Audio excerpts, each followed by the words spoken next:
Hello বন্ধুরা, কেমন আছেন সবাই? আশা করি সবাই ভালো আছেন। বন্ধুরা, আমাদের গল্পগুলো যদি ভালো লাগে অবশ্যই লাইক করবেন, কমেন্ট করে জানিয়ে দিবেন। আর এই চ্যানেলে যদি আপনি নতুন হয়ে থাকেন অবশ্যই সাবস্ক্রাইব করে পাশে থাকা বেল আইকনটি প্রেস করে রাখুন, যাতে নতুন নতুন ভিডিও আপলোড করার সাথে সাথে আপনার নোটিফিকেশনে চলে যায়। তাহলে চলুন গল্পে চলে যাই।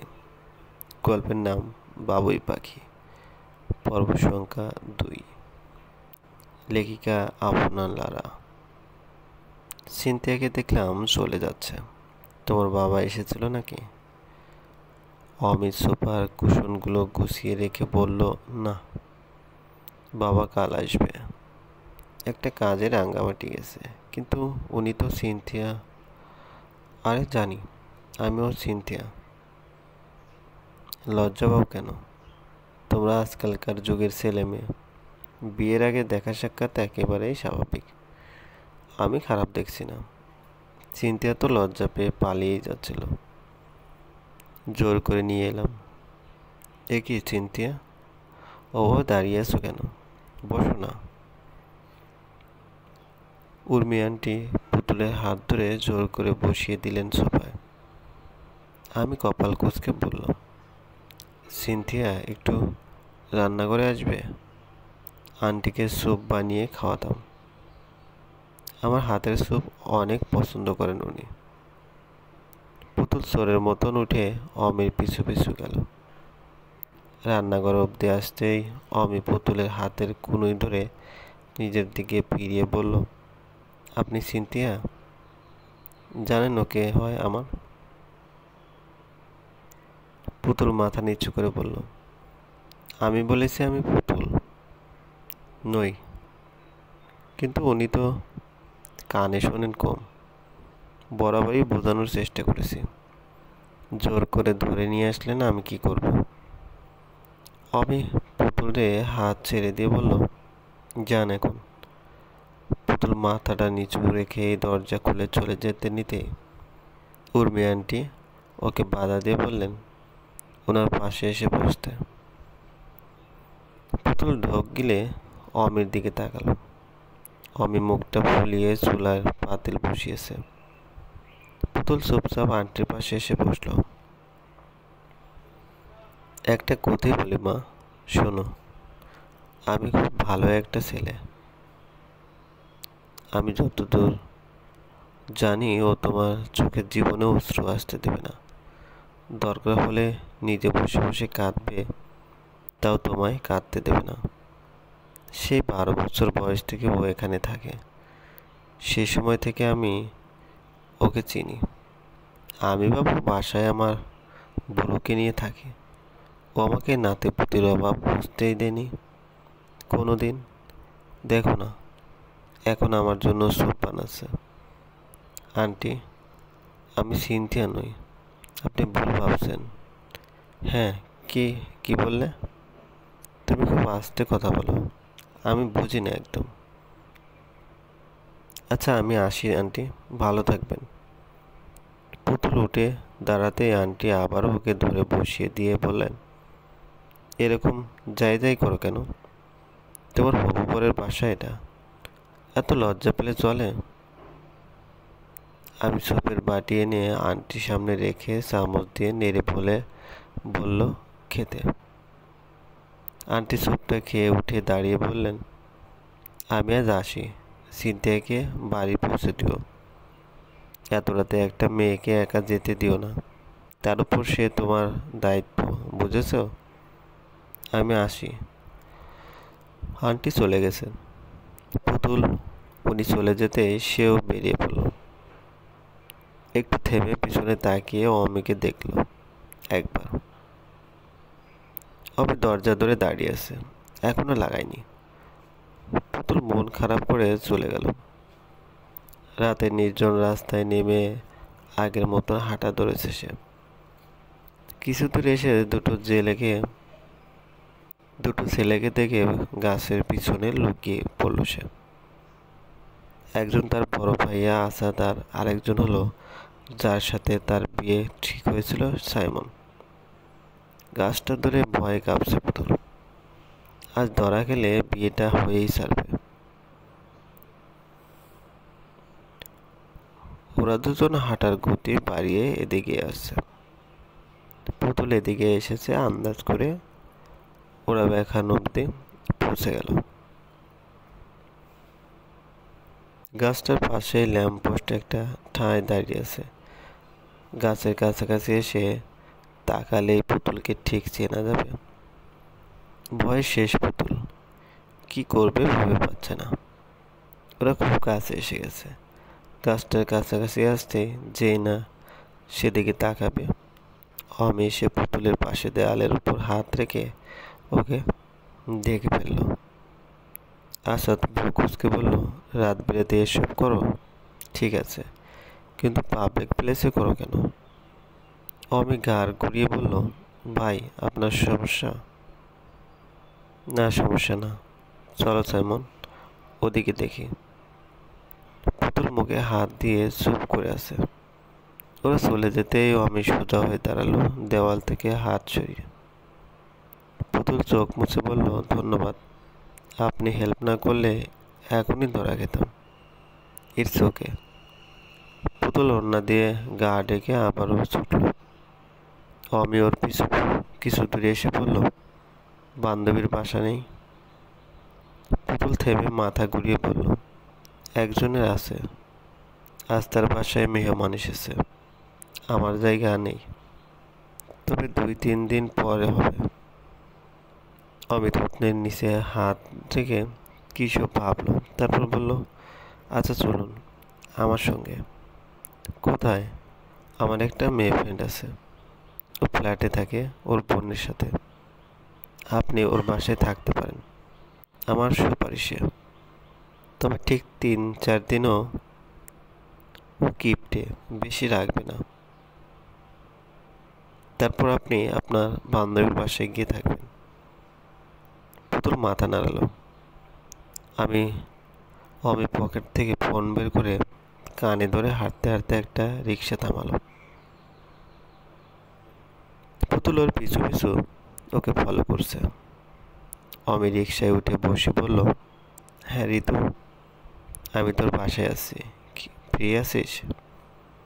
পুতুল চোরের মতন উঠে বসলো অমির পাশে। আমি ঋতুর সাথে কথা বলায় ব্যস্ত।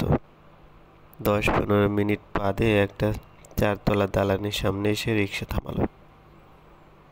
অমি রিক্সা থেকে নেমে মানিব্যাগ বের করে টাকা দিতে দিতে বলল, হাঁটা ধরেন, আমি আসছি। টাকা দিয়ে সেও চলল। নিচতলায় থাকে ঋতু তার বোনকে নিয়ে।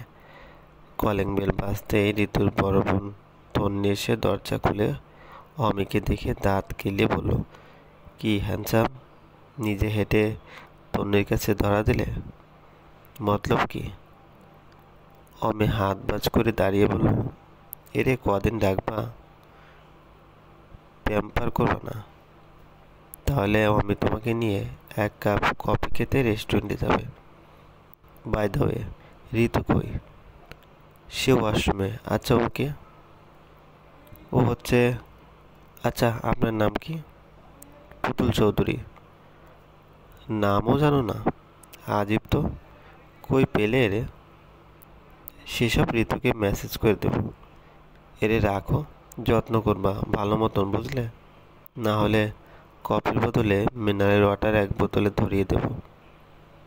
তন্নি দাঁত কেলিয়ে অমিকে ধরতে যেতেই অমি মুখ ঘুরিয়ে চলে গেল। পুতুল অমির চলে যাওয়া দেখছে। ঋতু এসে বলল, ও আমাদের সাথে থাকবে বলে অমি বলল, চলে গেছে নাকি? হ্যাঁ গেছে, কোথাও 2 মিনিট থাকার ছেলে নাকি সে। আসো ভিতরে আসো পুতুল ম্যাডাম। অমি রিক্সা আর একটা নিয়ে বাসায় ফিরেছে। দরজা লাগিয়ে নিজের রুমে ঢুকে লাইট অফ করে বিছানায় শুয়ে পড়ল। আধ ঘন্টা পর ওর ফোনে একটা কল আসলো। ঋতুর আম্মার থেকে কল। ঘুম ঘুম চোখে অমি রিসিভ করলো কলটা। ওপাশ থেকে একজন বলল, প্লিজ, আমি এখানে থাকতে চাই না। অমিলা আপ দিয়ে উঠে বসে বলল, কে? আমি পুতুল। ঋতুর নাম্বার না এটা? কি হয়েছে তোমার? আপনি প্লিজ আমাকে এখান থেকে নিয়ে যান। আমি যেখানে চোখ যায় চলে যাব, কিন্তু এখানে থাকতে পারবো না। কেন, কি হয়েছে? কিছু বলবা তো? হ্যালো। কল কাটা গেল। গভীর ঘুমে ভেঙে এরকম সংবাদ শুনে অবাক হয়ে বসে আছে অমি। নিজের মাথার চুল টেনে রুমের লাইট জ্বালালো সে। রাত 1:30 বাজে তখন। এই সময় রিক্সা পাবো তো? আর কি সমস্যায় পড়লো সেটাও তো বললো না। ঋতুও তো বলেনি কিছু।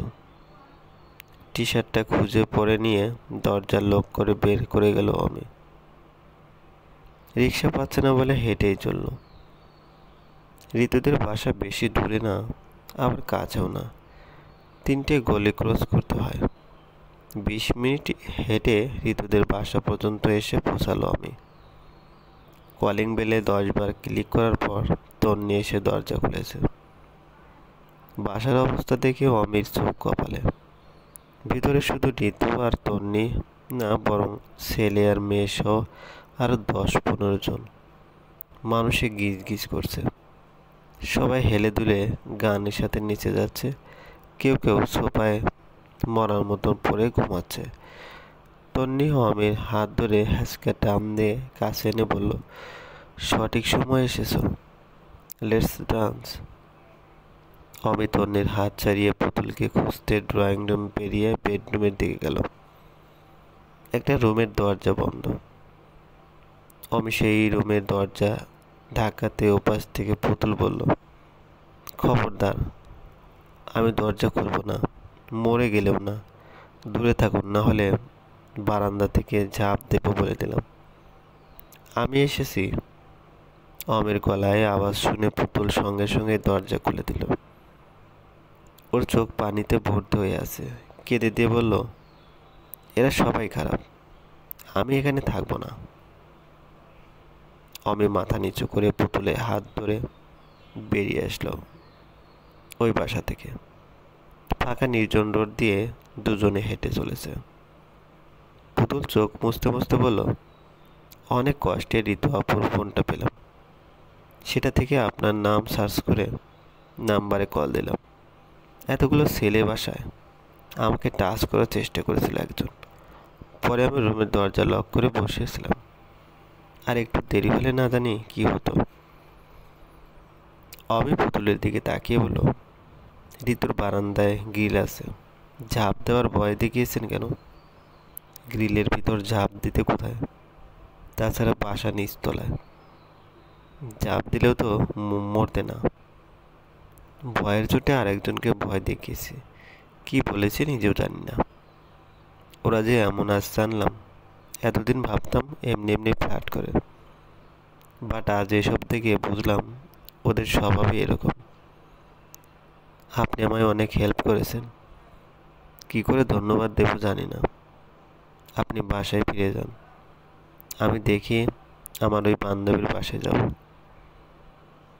আমার বাসায় 6টা রুম, একটাতে আপনার জায়গা হয়ে যাবে। এত রাতে একটা মেয়েকে একা ছাড়া কেমন ভুল তা বুঝতে পেরেছি আমি। আগে ছেড়েও ভুল করেছিলাম, একটুর জন্য ধরা খেতেন। আমার সাথে চলুন। কিন্তু আমি আপনাকে টাচ করব না। না, সেটা নয়, আজকে দেরি হয়ে গেছে, কাল সকাল সকাল চলে যাব। আপনার বান্ধবীর বাসার মেহমান যাওয়া অবধি থাকতে পারেন, সমস্যা নেই। আপনার নাকি কাল 14 গোষ্ঠী আসবে বাসায়। তারা আমায় দেখলে, বাবা ফোন করেছিল দেরি করে আসবে। আপনার মা, ভাই বোন তারা কোথায়? বাসায় এসে গেছে। চলুন যাই, ঘুম আসে, কাল কত কাজ। পুতুল তার প্রশ্নের জবাব না পেয়ে পিছু পিছু গেল। অমি তাকে গেস্ট রুম দেখিয়ে দিয়ে নিজের রুমে চলে গেছে। খিদায় পেটে ডাক দিচ্ছে পুতুলের। সন্ধ্যায় খিচুড়ি খেয়েছিল সে মায়ের হাতে। এরপর থেকে কিছু খাওয়া হয়নি তার। অন্ধকার রান্নাঘরে এসে ফ্রিজ খুলে একটা আপেল নিয়ে চলে আসলো রুমে। এক কোনায় বসে আপেলটা খাচ্ছে সে। অমিতাকে যে রুমে থাকতে দিয়েছে সেই রুমটা একটা খাট ছাড়া আর কিছু নেই, একেবারে কিছু না। আপেল খেয়ে ওড়না দিয়ে মুখ মুছে জানালায় গ্রিল ধরে দাঁড়ালো পুতুল। মা বাবার কথা মনে পড়ছে খুব। তারা আমায় জোর করে না করলে আজ আমি এখানে থাকতাম না। চলবে।